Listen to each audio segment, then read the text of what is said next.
USCA, may I please confide in you a story? Feel free to say yes.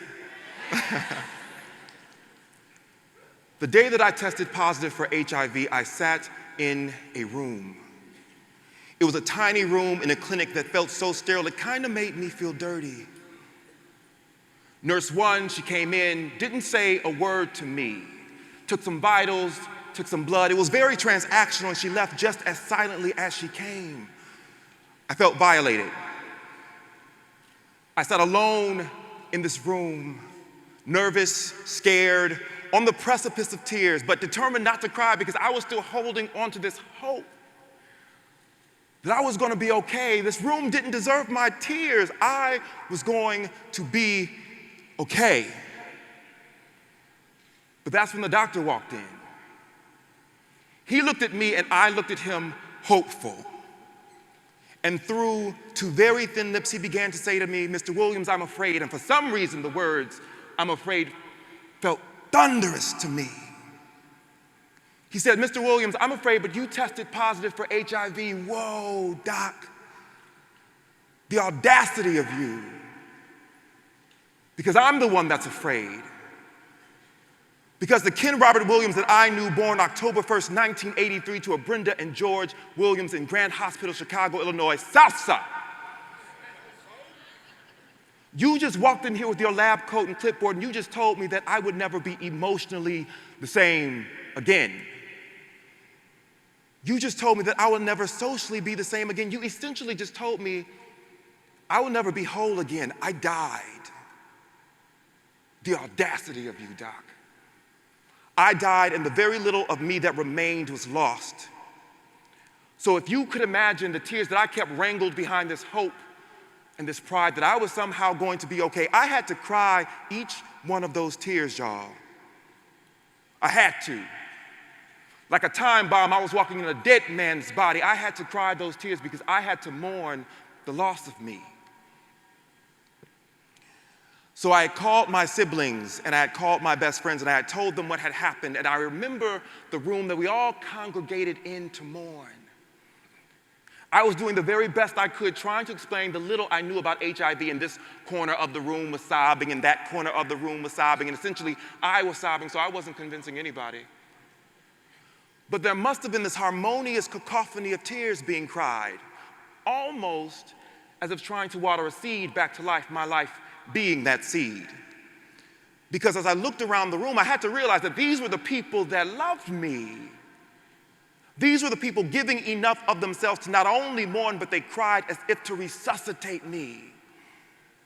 Because instead of tears that said, "I am done with you, you are finished," these were tears that said, "I know it hurts. I understand your loss, but get up. Because it's time for you to grow." So when I tell you USCA, growth did not come easy and or quickly. You see, I was a 26-year-old graduate student working full-time, working at an AIDS service organization, just got hired into the field. So my diagnosis, that was my introduction to public health, a month into my new job. My job title, I was a prevention specialist. My role, I was to prevent the acquisition of HIV to our clients because I was somehow deemed a specialist at doing so. How ironic.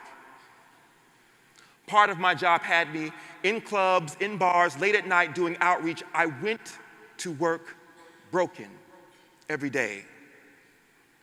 Because how could I be my community's liaison for safer sex being newly diagnosed? I had no concept of mental or emotional reconciliation for that. I was a professional hypocrite. I had the one thing that the entire world was afraid of, and because I had it, didn't make me any less afraid of it. So I was frightened in my skin, if you can imagine, every day. So when I think about the continuum of grief, the 5 stages of grief, I found myself wavering between anger and denial a lot. Angry because I allowed HIV into my space. I did that. Ignorance is not a condom. I allowed it into my space, and I was angry with myself daily because of that. And denial Well, denial was how I was able to divert the anger, because who wants to be angry every day?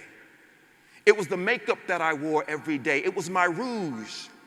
Because on the mornings that I allowed myself the permission to forget that HIV was ever a part of my equation, those were the mornings that I didn't have to feel so angry or so lost or so frightened in my own skin. Because if I didn't have to admit HIV to myself, then I couldn't be stigmatized for having it, because it didn't exist to me. If I can tell you another story, one morning we had a staff retreat at work, and it was one of those meetings to sort of boost company morale. The icebreaker for this meeting required that everybody introduce themselves by name, position, and say something interesting about themselves. Now, I was still new to this organization. The only people that I knew were the people in my department, and so I wasn't all that invested. I found myself by the snack table, #foodies, I like food, so I was by the snack table. Until my ear caught wind of the first person introducing themselves by name, position, and the something interesting about themselves was that they had been living with HIV for 20 years. I dropped my chips. I thought to myself, whoa, all this time I had been isolated and I felt alone. And for 20 years, I didn't know somebody could live with HIV for 20 years, and he looked good, y'all. He looked good. So the ceremony continued, and I think the fourth and sixth person had been living with HIV 12 and maybe 11 years. The eighth and 16th person, maybe 10, maybe another 20.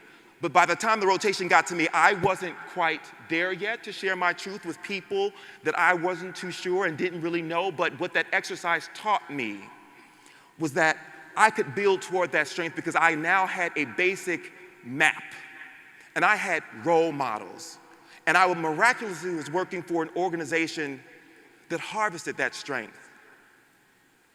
So the magic that finally moved me to and from a dark place of anger and denial to a place of self-acceptance with a unified convergence of community, and that's all of you, that's people like you, in time.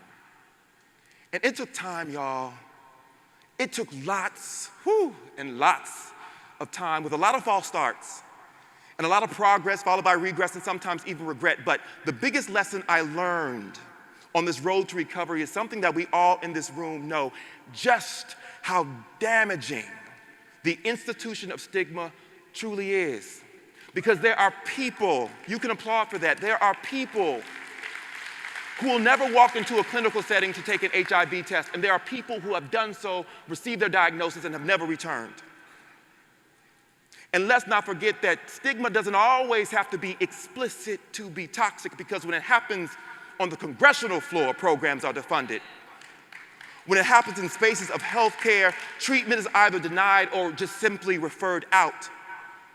When it happens in our homes and in our school systems, bullying gets amplified and or ignored, and another youth is homeless on our streets. Stigma is oppressive to the point that it kills. And I need you to hear me on this side. Stigma is oppressive to the point that it kills. Because when you look at the institution of stigma, what you are looking at is fear personified, and that fear impacts everything along the continuum of care, from testing to treatment to adherence to learning about your sexual health care options, whether you are HIV positive or negative. It impacts how we feel about ourselves, which in turn impacts how we self-care, when we self-care, if we self-care.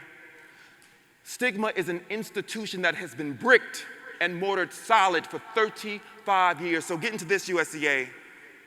If stigma is fear, then we each hold a brick. Now, some of us lead with that brick and lead with that fear, but many of us, like the many of us in this room, and there's plenty of us in this room, we try to conquer as much of that fear in order to control the brick, but what we have to acknowledge is that we each hold a brick. Now, I remember the days when I felt burdened by my HIV status. I felt sorry for myself. I felt sorry for the people who had to be around me, whether or not they knew I was HIV positive, because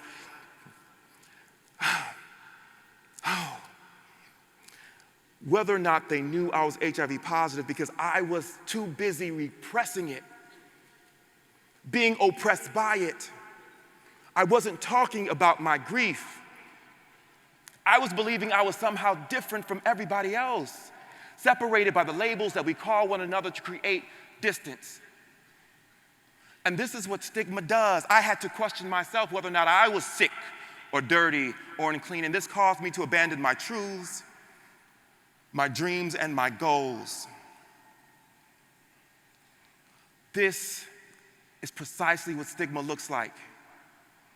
There are people and there are things that cannot conquer this wall. I was living under internalized stigma because stigma can speak so loud that all you hear is it. So what I had to do to conquer that fear is I had to learn, and I began to absorb everything that I could about HIV. And what kept me encouraged to do so was the community I found in my support systems, my family, my friends, my colleagues. By utilizing the strength and compassion of others, I began to grow, y'all, like a seed, watered with tears. And I began to blossom out of the enslavement of stigma itself, which was a triumph because not everybody survives that oppression. Many of our brothers and sisters are still trapped behind and beneath those heavy, heavy walls. So what did I do? I sought the education, I got into care, and I consciously began to conquer that fear. I learned firsthand that by leveraging the power of time and unconditional support that we can break free from stigma. Can you imagine the world that we owe ourselves to create, uninhibited by fear? Just how free of a world would that be? Ask yourself, how free would your loved ones be? And then ask yourself, how free would you be? A world where infections would be rare, and when they do occur, all persons will have unfettered access to high-quality, life-extending care. Now, does that sound familiar to anyone? To me, a stigma-free world, it would be void discrimination and fear. It would be void racism and homophobia. It would empower those to seek testing and to seek care. And it would encourage community and self-love. So when I say that we need to raise the vibrations of our voices like a jackhammer through concrete, we need to crack the foundation that the institution of stigma sits on, because the freedom that we seek, and some people may even call it a cure, but the freedom that we seek exists underneath the belly of that. And what we all can do in this room to move closer to that world and that freedom is, one, stop operating in silos. Begin to share your personal capital beyond the circumference of your job. Share that capital among your social networks, your micro and macro social networks. Two, always remember that the first letter in the acronym HIV stands for human. Please, it stands for human. We're all prone to mistakes. Be empathetic to that and behave and teach with that empathy. And third, HIV isn't a gay disease. It isn't white gay. It isn't black gay. She isn't gay. She's not this. She's global. And the moment you hear otherwise, that's stigma perpetuated by fear. 4, decompress with your colleagues. Pat them on the back. Take them out to lunch and ask them, how you doing? Because burnout is real.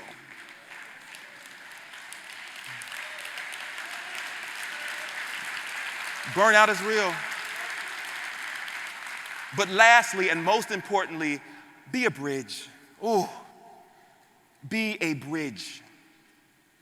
Walk somebody needing love to self-love and then love them. And then walk somebody needing care to self-care and then care for them. So now I don't know what it is that we really have to converge to mitigate the fears that causes stigma to happen. Whether it be our voices, whether it be our knowledge, whether it be our tireless efforts. But what I do know is that an AIDS-free generation, that will be the reward for establishing a world that understands the strength and power in community and the overwhelming grace within time. I am kin like Barbie. Ciao.